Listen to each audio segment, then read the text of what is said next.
Pemium, le premier partenaire français pour investir dans les cryptos en toute sécurité, présente Sud Radio, les incontournables de la crypto-monnaie. Thomas Binet, Philippe David. Bienvenue dans ce nouvel épisode d'Oser investir, les incontournables de la crypto-monnaie. Je suis accompagné de Thomas Binet et d'Alexandre Stashchenko, directeur de la stratégie chez Pemium. La semaine dernière, nous avons discuté des avantages d'inclure Bitcoin dans son épargne individuelle.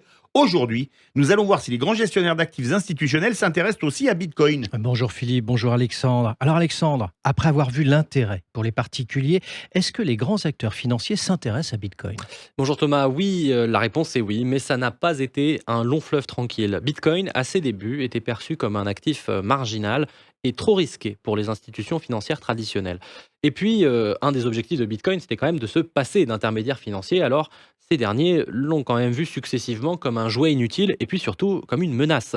Il a fallu du temps avant que les grands gestionnaires d'actifs comprennent que Bitcoin est effectivement inarrêtable et qu'ils voient donc le potentiel pour l'intégrer dans leur métier plutôt que de le combattre. Pourquoi cette hésitation initiale ? Parce que Bitcoin est un actif unique. Il ne suit pas les règles classiques de la finance. Bitcoin est souvent considéré comme un ovni dans les portefeuilles traditionnels, car ses moteurs de risque et de rendement sont très différents des autres actifs financiers. D'habitude, par exemple, pour analyser le prix d'un actif, une action d'entreprise par exemple, on va estimer les flux financiers futurs qu'elle va rapporter, on va actualiser ces flux en les corrigeant de l'inflation, et puis on obtient un prix de base. Et puis, on peut rajouter des primes diverses et variées en fonction du secteur d'activité, de la dynamique particulière, etc. Ici, Bitcoin ne produit pas de rendement. Alors pour beaucoup, eh bien, il vaut zéro tout simplement. Alors Bitcoin est effectivement déconcertant, car selon les analystes les plus réputés de la planète, il est censé mourir depuis 15 ans quand même. Et pourtant, tendanciellement, son prix croît de façon constante depuis sa création, atteignant près de 65 000 € le Bitcoin en début d'année. Qu'est-ce qui explique cela ? Eh bien, comme on l'a dit, que Bitcoin ne rentre pas dans les cases traditionnelles, c'est une nouvelle classe d'actifs à lui tout seul. Il ne produit pas de dividendes, on ne peut pas vivre dedans, il ne se mange pas. Mais à quoi sert-il donc ? Mais l'or non plus ne se mange pas, ne produit pas de dividendes et on ne peut pas vivre dans une pépite d'or.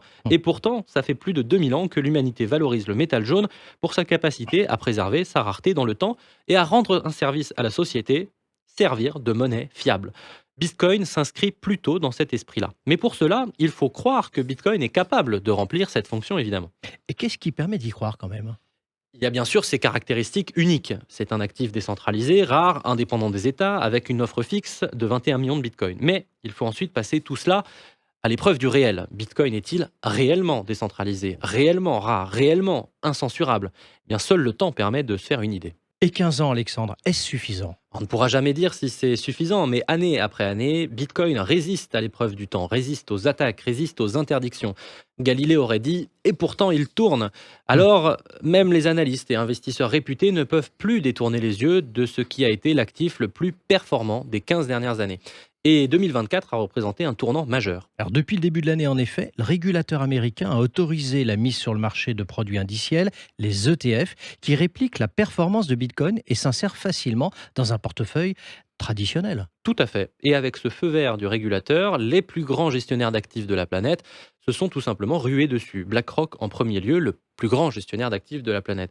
C'est simple, Bitcoin a été le meilleur démarrage d'un ETF depuis l'invention de ces produits il y a plus de 30 ans. Mais alors pourquoi ces gestionnaires d'actifs trouvent-ils le Bitcoin intéressant maintenant ? Comme le souligne un récent rapport de BlackRock, Bitcoin a prouvé sa résilience et son apport dans un portefeuille équilibré.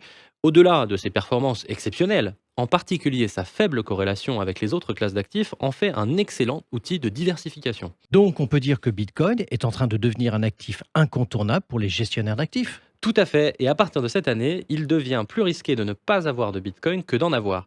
Et ça, les gestionnaires d'actifs comme BlackRock et Fidelity l'ont bien compris et voient maintenant Bitcoin une opportunité de long terme.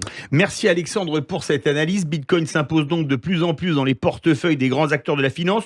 On vous retrouve mercredi prochain pour un nouveau numéro d'Oser investir, les incontournables de la crypto-monnaie. Et vous Thomas, on vous retrouve dimanche 9h30 pour Oser investir dans le grand matin week-end. Sud Radio, les incontournables de la crypto-monnaie. Thomas Binet, Philippe David. avec Pemium, le premier partenaire français pour investir dans les cryptos en toute sécurité.